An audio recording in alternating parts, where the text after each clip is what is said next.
मेहंदी का रंग तो हाथों पर चढ़ेगा, लेकिन तुम्हारे चेहरे से जो रंग अभी उतरने वाला है, उसका दर्द तुम जिंदगी भर नहीं भूल पाओगी।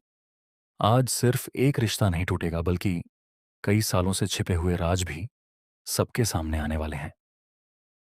पूरे टंडन हाउस में शादी का माहौल था। हर तरफ हंसी, संगीत और खुशियों की गूंज सुनाई दे रही थी। किसी को अंदाजा भी नहीं था कि अगले कुछ मिनटों में सब कुछ बदल जाएगा। आरंभी ने मुस्कुराते हुए खीर का कटोरा डीसी की ओर बढ़ाया। यह आपके लिए है।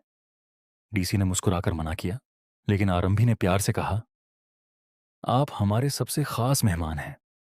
अगर आपने नहीं खाया तो डॉक्टर सुनील मुझे डांटेंगे। आखिरकार डीसी ने एक चम्मच खीर खा ली। उसी समय अवंतिका दूर खड़ी सब कुछ देख रही थी। उसके चेहरे पर अजीब सी बेचैनी थी, जैसे वह किसी बड़े हादसे का इंतजार कर रही हो। कुछ ही सेकंड बाद अचानक डीसी का हाथ कांपने लगा। कटोरा नीचे गिर गया। पूरे हॉल में सन्नाटा छा गया। डीसी सर, क्या हुआ आपको? हर कोई उनकी ओर भागा। अवंतिका तुरंत चिल्लाई, मैंने कहा था ना, इस लड़की पर भरोसा मत करो। इसने खीर में कुछ मिलाया है। सभी की निगाहें आरंभी पर टिक गईं। विश्वास गुस्से से लाल हो गया। आरंभी, मैंने कभी नहीं सोचा था कि तुम इतनी नीचे गिर जाओगी। आरंभी की आंखों से आंसू बहने लगे। मैंने कुछ नहीं किया, मैं सच कह रही हूं। लेकिन कोई उसकी बात सुनने को तैयार नहीं था। तभी डॉक्टर सुनील ने खीर का दूसरा कटोरा उठाया और उसे जांचने लगे। पूरा परिवार सांस रोके खड़ा था। रिपोर्ट आने तक आरंभी को कमरे में बंद कर दिया गया। इधर अवंतिका के चेहरे पर हल्की सी मुस्कान थी। उसे पूरा यकीन था कि इस बार आरंभी बच नहीं पाएगी। लेकिन तभी कहानी ने ऐसा मोड़ लिया जिसकी किसी ने कल्पना भी नहीं की थी। डॉक्टर सुनील वापस आए और बोले, खीर में जर नहीं था। सब लोग हैरान रह गए। फिर डीसी की हालत कैसे बिगड़ी? डॉक्टर ने गंभीर आवाज में कहा, उन्हें कई दिनों से एक दवा दी जा रही थी, उसी दवा का रिएक्शन हुआ है। पूरे हॉल में खामोशी छा गई। लेकिन वह दवा देता कौन था? इतने में नौकरानी कांपते हुए आगे आई। मैं मैं सच बताना चाहती हूं, मुझे किसी ने मजबूर किया था। किसने? सभी की निगाहें उसकी ओर टिक गईं। उसने कांपते हाथ से अवंतिका की ओर इशारा कर दिया। मैडम ने कहा था कि अगर मैंने किसी को बताया तो मुझे नौकरी से निकाल देंगी। यह सुनते ही विश्वास स्तब्ध रह गया। अवंतिका, यह सच है? अवंतिका कुछ पल तक चुप रही, फिर अचानक हंसने लगी। हाँ, सच है, लेकिन तुम लोग पूरी सच्चाई अभी भी नहीं जानते। पूरा परिवार हैरानी से उसकी ओर देखने लगा।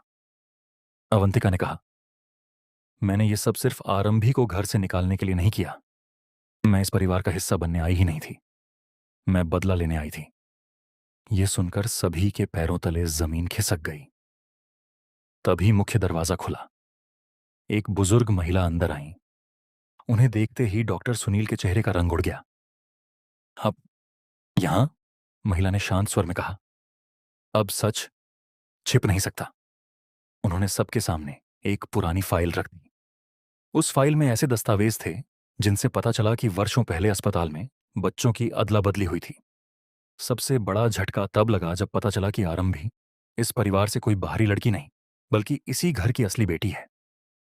विश्वास की आंखों से आंसू बहने लगे। उसे अपनी हर बात, हर आरोप और हर गलत फैसले पर पछतावा होने लगा। आरंभी टूट चुकी थी। उसने कहा, आज सच सामने आ गया, लेकिन जिन रिश्तों ने मुझ पर भरोसा ही नहीं किया, क्या मैं उन्हें फिर अपना पाऊंगी? पूरा घर खामोश था। इसी बीच पुलिस की गाड़ियां घर के बाहर आकर रुकीं। एक अधिकारी अंदर आया और बोला, हमें अवंतिका से कुछ पूछताछ करनी है। लेकिन सबकी नजरें अवंतिका पर गईं, और वह वहां थी ही नहीं। कमरे की खिड़की खुली हुई थी। टेबल पर सिर्फ एक चिट्ठी पड़ी थी। यह तो सिर्फ शुरुआत है, असली खेल अभी बाकी है। पूरा परिवार एक दूसरे का चेहरा देखने लगा। आखिर अवंतिका कहां गई? क्या वह अकेली थी या उसके पीछे कोई और भी था? और क्या आने वाले दिनों में टंडन परिवार का सबसे बड़ा राज अभी बाकी है? जारी रहेगा